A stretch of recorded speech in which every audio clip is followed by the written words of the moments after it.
Diyan muna tayo sa hiwalay. So I am confirming, yes, that hiwalay sila ngayon at last night or 2 nights ago, nag-usap yung dalawa. Ano ang status? Wala. I think, kung tama ang aking source, Bea ay isinuli na ang kanilang engagement ring.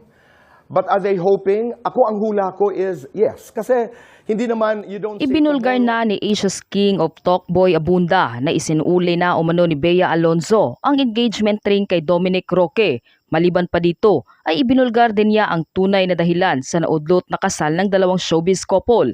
Narito ang buong detalye. Ngunit bago tayo magpatuloy, huwag kalimutang i-like, share, subscribe, and click the notification bell for more updates and for more upcoming videos.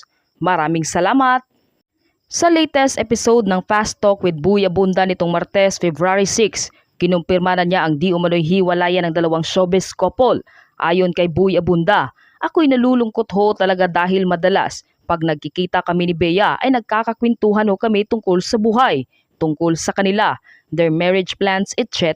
So I was shocked. Tama si OG Diaz po as we talk today. Yes, hiwalay na po si Dominic at saka si Bea. Pagkumpirma nito, dagdag pa niya, kung tama ang aking source, si Bea ay isinauli na ang kanilang engagement ring. Samantala patuloy pa rin naman daw na nag-uusap ang dalawa. Sino ba naman kasi ang ayaw maayos ang ganitong klaseng problema? As a matter of fact from good sources, kagabi o noong isang gabi pa lamang umano ay nag-uusap ng muli si Bea at Dominic.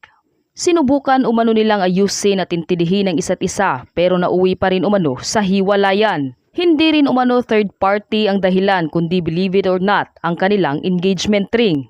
Matapos kasing mag-propose ni Dominic sa kanyang girlfriend na si Bea Alonzo, ay agad umanong sinabi nito na paghahatian nila ang ibinayad niya sa mamahaling singsing. Lagi raw kasi silang hati sa mga gastusin kahit sa maliliit na bagay o sa kanilang mga travel abroad.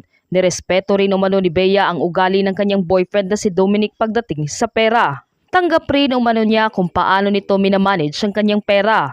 Matatandaang ng araw umano na nagpropose sa kanya si Dominic, nakatanggap siya ng mamahaling singsing. Kaharap pa nila noon ang kani-kanilang mga kaibigan at pamilya. Aminado rin siya na nasurpresa talaga siya at kinilig kay Dominic. Ready na rin umano siya na isettle ang kanilang pagsasama. Ayon pa sa source, sinabi umano ni Dominic kay Bea ang halaga ng singsing na kanyang nagastos at dahil hati sila sa lahat, ang kalahati ng halaga ng engagement ring ay nais nitong bayaran ng kanyang fiancé na si Bea Alonzo. Sa kanila umanong pag-uusap, tinanong umano ni Bea si Dominic kung bakit may share sa engagement ring. Ang sagot umano ni Dominic, ang marriage umano ay para sa dalawang tao at dapat daw ay laging hati sila sa lahat ng bagay. Isa rin umano ito sa naging dahilan kung bakit tuluyan ng umatras at kumalas si Bea sa kanyang boyfriend na si Dominic Roque. Tila sa pagkakataong iyon raw ay dismayado na si Bea na humantong kung bakit lumamig na ang kanyang pakikitungo kay Dominic. Hindi na rin ito isinuot ni Bea ang engagement ring at isinauli na kay Dominic. Sabi ng isa kong source, wala na sila. Wala na sila. Ay. Yung Japan nila, huling post na nila yun. Anong nangyari sa inyo, Dominic at Bea? Kayo pa ba? Anong nangyari? Bakit ganyan yung sagot ni Bea na walang plano? Tapos hindi na niya sinusuot yung engagement ring niya. Okay. So, ang dami kong sources na nakausap. Dahil nga, china-challenge tayo ng mga netizen. Ha? Ako, eto na, mainit na pinag-uusapan ngayon kung totoo bang hiwalay na sina Bea Alonzo at Dominic Roque. At mainit din nila na hinihintay. Oh. Kung anong sasabihin mo. Ang dami kong sasabi. Oji Diaz, ano na? Ang tagal mong mag-ispiyok. Nay! Totoo bang hiwalay na? Sorry na. Dominic Roque at saka si Bea Alonzo. Alam mo, pressure yan sa amin. Sa totoo lang. Mula nung kay Catherine, Daniel, Split, sa kay Kim Chiu, Sian Lim, tapos kay Jericho at kay Kim Jones. Ito naman ngayon, tinatanong sa amin. Alam nyo, ang totoo, kung hiwalay na nga ba si Bea at si Dominic, eto po. Charot lang. Hindi, di ba nauna na, Loy, na napansin ng mga netizen na parang hindi nasuot ni Bea yung kanyang engagement ring. Yes. Di ba? Kasabay nito, hindi na sila nagla-like sa post ng isa't isa. Oo, pero nagpa-follow pa rin sila sa isa't isa. Kasi doon malalaman kung pag nag-unfollow yung isa sa isa, yun na. Confirmed na nga na hiwalay na sina Bea at Dominic. Doon sa pag-unfollow. Kung totoo, nagpa-follow pa sila. Nagpa-follow pa. Oo. Tapos, meron pang post si Bea.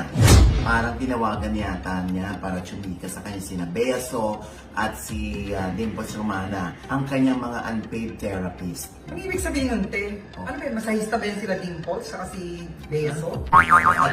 Hindi.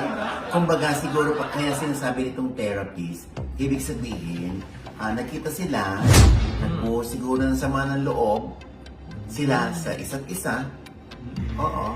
Yung sa buhay-buhay nila, since magkakaibigan sila, at lumuluwag ang kanilang kalooban, ang kanilang damdamin, kapag nakakapag-tapat sila, at kapag may nakukuha silang moral support mula sa kaibigan, at pinalalakas ang loob ng isa, yun yung unpaid therapist. Tama ako, di ba? Yes. Oo. At ito na nga, na-notice na nga ng mga tao dahil yung huling post pa nila ay yung kanilang Japan trip ni Dominic. Sumunod doon, wala na. Oo. Tapos, may okasyon si Dominic, birthday ng kanyang mother. Pero, ang mga netizen talaga matatalas ang mata.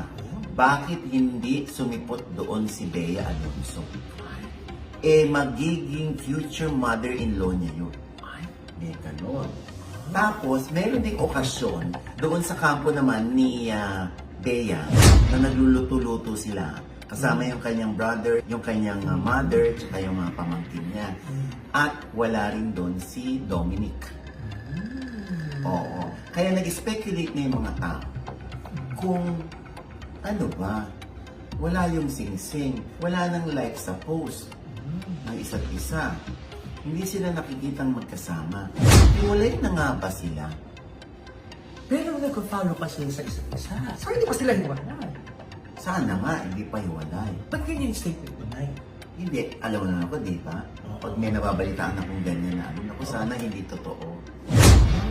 Kasi sa totoo lang, bagay si Dominic at si Bea. Tapos, sa post ni Dominic, nandun yung kanyang picture na para siyang nag-iisa.